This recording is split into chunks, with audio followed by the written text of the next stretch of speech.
Hi guys, I'm back with another video using the Scrapbook and Cards Today February SCT Sampler Kit. In my last video, I used the Pink Fresh Studio papers, and today I'm going to be using the PhotoPlay papers. These are Valentine papers, and I'm actually not using them with Valentine photos. I decided to use them with an everyday photo of me and my friends. So I hope you enjoy this video. Thanks so much for coming by. I'll start off by going through all of the different papers and just selecting a few of the patterns that I think will work. I'm going to skip over the ones that have lots of hearts or Valentine words on them because it's not really applicable to my photo with my friends. So I choose these three patterns. I've got that black floral, the red stripe, and then the black gingham plaid. I'm going to put the floral on the top, and then my idea was to frame the photo with the stripe and then add the gingham plaid along the bottom. I'm going to mat the photo with some black paper just to anchor it a bit, and then I'm going to cut the other papers smaller than that black mat so that they just peek out from behind the photo. I'll measure the strips, and so I can take advantage of those 6x6 papers as much as possible. So I cut a tiny strip to go above the photo, and then I'm going to cut measure and cut a strip to the floral to go above that stripe.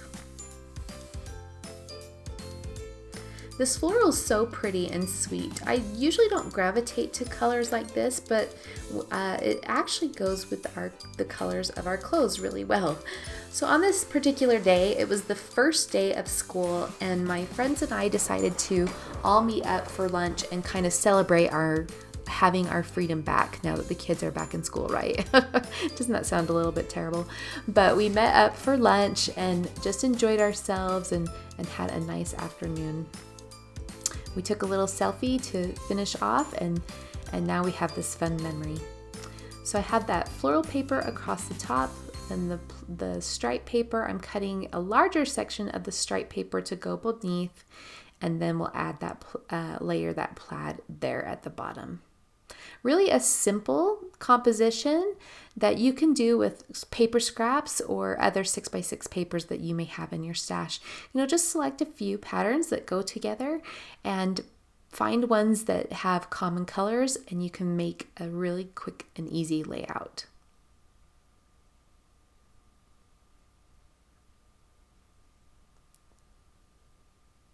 The next thing I'm going to pull out are the black chipboard pieces by Close to My Heart. These just pop out, and they were actually a little frustrating to me because when you punch them out, they kind of shed everywhere. I don't know if you can see that on the paper, but underneath on the right, all these little black shreds would fall all over the place. So I'm constantly brushing them off, and you'll just see them all over the place. But they're really cute. They're not very thick, so you're able to cut and manipulate them. And so I didn't hate them. They just were kind of messy, I guess. I just didn't expect them to be messy like that. So I have this black word that says hello, and I wanted to soften it a bit. So I brought in a piece of that blush paper. It's an offcut from one of the other patterns, and I'm going to mat this word with that blush paper. I'm going to offset the word because I didn't like the way the L's were going up into my friend's face. So I put them off over to the right, and I'm going to balance it with that heart on the left. I then put the two butterflies up in the upper right corner, and then I saw these little roses, and I thought, well, maybe I want to put the roses to the left instead of the heart. So I pull off that heart and just audition those roses to see if I like them any better, but I didn't. They were too small. I actually liked the way that heart looked. So I put that back into place, and I'm brushing off all that black stuff. So now that I have the blush behind the word, I want to distribute the blush color around the page. So I'm going to do something that I saw my friend Jen Scow do. Well, I know other people have done this as well, but she's the first one I ever saw do it. So I'm going to give her credit for inspiring me.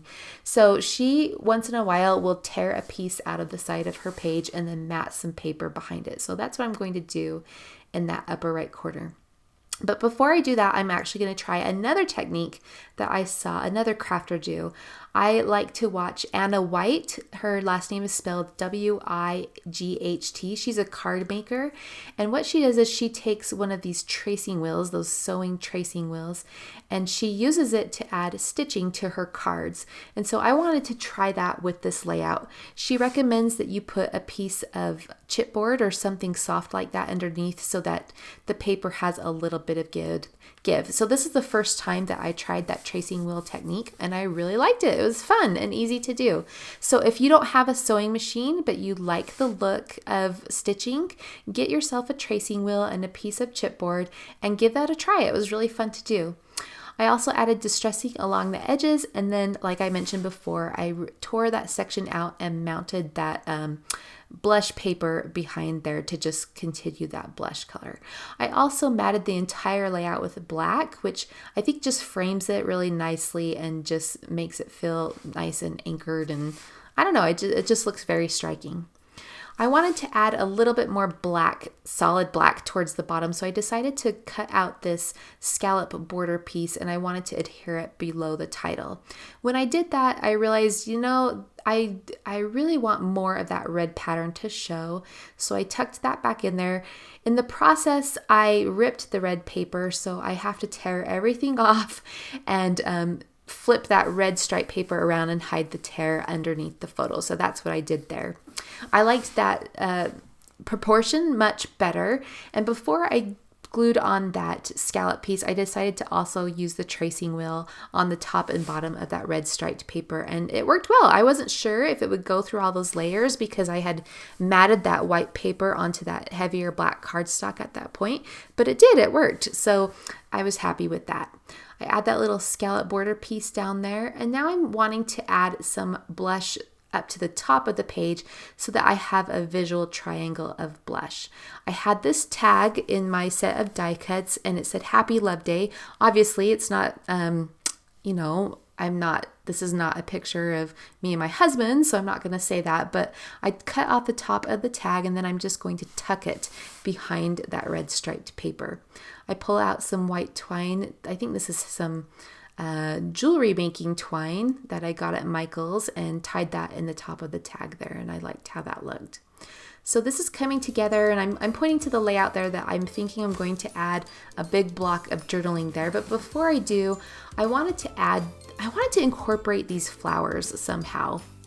So I had watched Victoria Calvin work with this kit on her Facebook Live, and she had chopped down that flower. And so I thought, oh, I'm going to try that too. That turned out really pretty on her layout. So I chopped that flower down and then tucked it behind my title on the right-hand side. And I love that. So thanks. See, all my friends that I watch, they're just giving me all kinds of ideas. So thank you, everyone. It's awesome how we can inspire each other. So I love that. I added a bit of ink. I sprinkled some clay colored Studio Calico Mist around those 3 black chipboard pieces, by the flower, by the heart, and then up by the butterflies. And now I'm adding my favorite little mirror dots. These I got at AliExpress, but you can also find them on Amazon. I wanted something else in that top right corner, so I decided to use this banner punch and punch out a little banner piece. And then there was that black banner piece with the silver heart I was going to layer next to it.